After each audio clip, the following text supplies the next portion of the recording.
sponsored by Tech Reload UK. Check out the purchasing links in the description below. Hello YouTube. Today I'm going to have a look at this Android TV box from Pendoo. But before I show you this, you need to like my video and subscribe. So now it's okay? There's just one more thing you need to do, and that is to click on the bell so that you get a notification when a new video comes out. I hope it's okay. Perfect. On the rear we can see that the CPU is a quad-core 64-bit Cortex A53. It has the Android 7.1 operating system. The RAM is DDR3 and there's 2 GB. It supports AirPlay, DLNA and Miracast. The graphics card is a pentacore high-performance 3D GPU. So that means it has 5 cores. That's a bit strange. It's a Mali 450MP. The specs say it's between 1 to 8 cores. So I'm a bit confused to how many cores it's actually got. It supports Wi-Fi 802.11b, G and N at 2.4 GHz. It doesn't support the 5 GHz. The ROM is eMMC with a capacity of 16 GB and it supports over-the-air updates. This is the Android TV box, the X8 Mini. It's very small. It's way smaller than the Apple TV 4 and smaller than the Apple TV 3.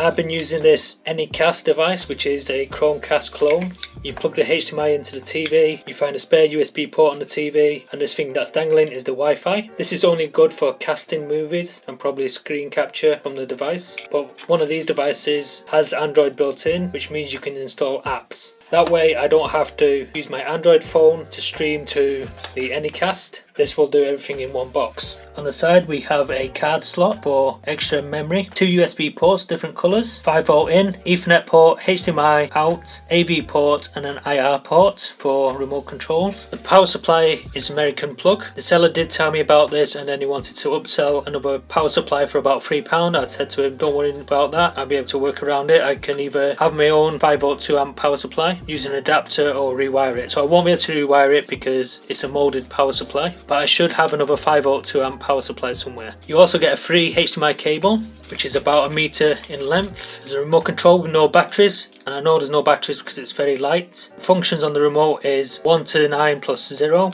You've got mute, backspace, menu, home, back, as in return. That looks like a mouse button. You've got your cursors with the OK button. You've got setup, app, volume down and up. Now I'm assuming TV control set is to choose a different type of TV. You've got TV in for TV input and volume controls for the TV. You also have a power button for the TV and a power button for the Android TV box.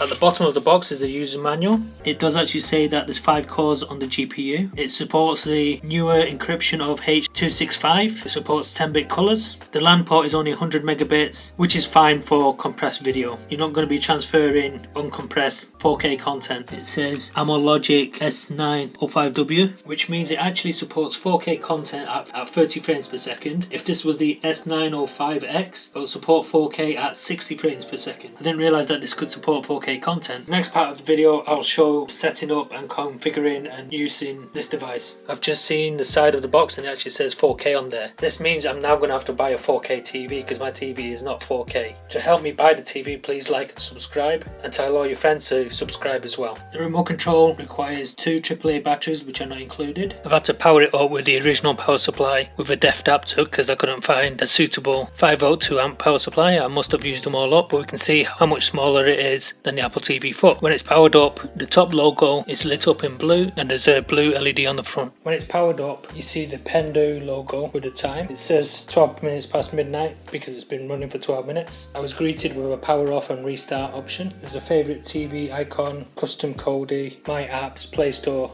and settings. I'm just going to press back on this, go to settings. We have network, sound, app, screensaver, storage and reset, about, date and time, language, keyboard, accessibility, location, security and restriction, and add account. So the first thing we need to do is set it up on the wireless network. In the sound option, you can have the system sound to be on and off, and you can set the surround sound to be auto, always, or never. So I will set this to always, just in case if it's going off what the source media says. Next, in apps, we have Chrome, ES File Explorer, Facebook, Kodi, Netflix, Skype, Speed Test, Spotify, Twitter, YouTube, and then as well as the system apps.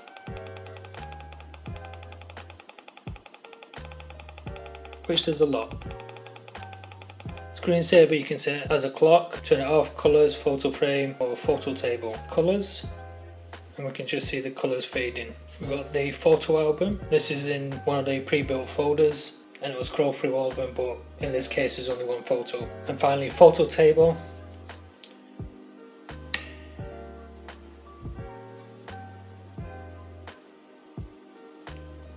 And finally, the photo table does some kind of weird animation. It's currently all of the same images because there's only one image on the device at the moment. When you first have the device, you have 12 gigabytes remaining space. That's because 4 gigabytes is used by the Android operating system. By default, it comes with Android 7.1.2. It supports many languages. It's currently set to English United States, so I'll set that to English United Kingdom, which causes the launcher to crash. You can define the keyboard. You can enable text-to-speech if you require that. When you go to apps, you can see all your apps. So Mirrorcast will be the same feature that I was using on my phone, which I can't demonstrate because I'm currently filming. I'm just loading up Kodi to see what's on there. It contains an empty library, so if you know how to use Kodi, you can just carry on using it as is. Favorite TV is just a folder containing Netflix and Kodi, and you can add any others. Because it's now on the Wi-Fi, the time is updated.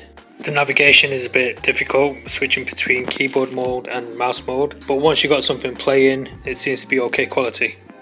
If you've liked this video and found anything useful, leave a thumbs up. If you haven't done already, please subscribe and click on the bell for more notifications. And could you also like my Facebook page? And I'll see you next time.